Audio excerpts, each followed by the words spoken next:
Stop stressing over complicated recipes. Let's make gourmet cooking simple and fun.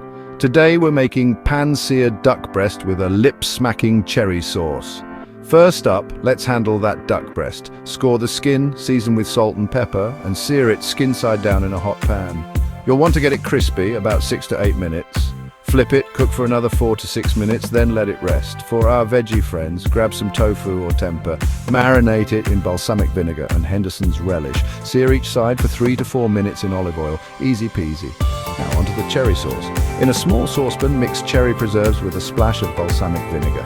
Simmer on low for 5 to 7 minutes until it thickens up. While that's cooking, let's not forget our greens. Toss asparagus spears in olive oil, salt and pepper. Roast them at 200 degrees Celsius, 400 degrees Fahrenheit for 8 to 10 minutes, and there you have it, a fancy yet simple pan-seared duck breast with cherry sauce. Bon appetit! If you enjoyed this recipe, don't forget to comment, like and subscribe, and hit the notification bell so you never miss an update. See you next time. Click the subscribe button to stay updated with our latest recipes. Now that we've mastered the pan-seared duck breast with cherry sauce, let's elevate our dining experience with some wine pairing and presentation tips. For wine pairing, a medium-bodied red wine like Pinot Noir or a fruity Merlot complements the rich flavors of the duck and the tangy cherry sauce beautifully. If you prefer white wine, a slightly oaked Chardonnay can also be a delightful match. Presentation is key to making your dish look as good as it tastes.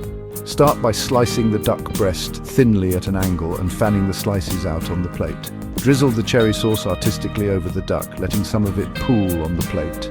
Arrange the roasted asparagus spears neatly beside the duck. For our veggie friends, slice the seared tofu or tempeh and layer it similarly, adding a drizzle of the cherry sauce and a sprinkle of fresh herbs for a pop of color. Consider adding a garnish like a sprig of thyme or a few whole cherries to add a touch of elegance. And don't forget a clean white plate to make the colors of your dish stand out. And there you have it, a restaurant quality meal that's sure to impress. If you found these tips helpful, give us a thumbs up and share your plating pictures with us in the comments. Remember, cooking is an art and every dish is a masterpiece. Enjoy your meal and see you in our next gourmet adventure. Click the subscribe button to stay updated with our latest recipes.